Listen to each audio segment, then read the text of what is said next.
Now that we've discovered how to measure the dimensions of a box, it's important to understand what really is the length, width, and height. There's so many times customers come to us and they're mixing up what is length, what is width. So I wanted to show you today how you measure those different dimensions.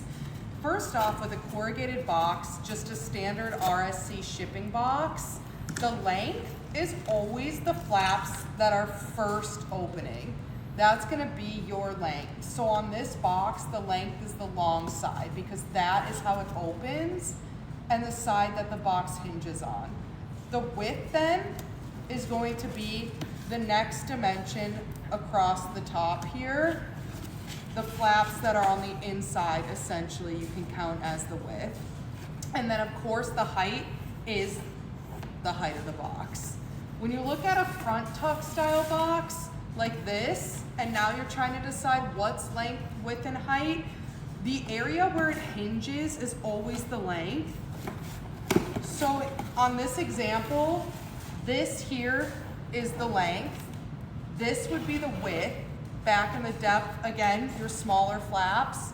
And then the height, just this down in the height of the box. Again, make sure you're measuring inside usable dimensions. To give you more of a reference, here's some cartons. On this, you're gonna see same thing. Where it hinges on that first flap, this is your length.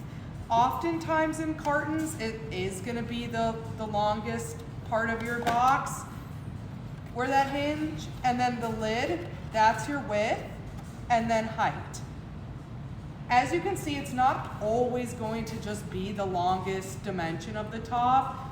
On this example here, it actually has a longer width than length because it still hinges like this. This here is going to still be your length, and this longer edge now is your width. And then this depth is going to be your height. So when you're relaying dimensions over to your packaging provider, really make sure that you are using accurate length, width, and height, or ask them.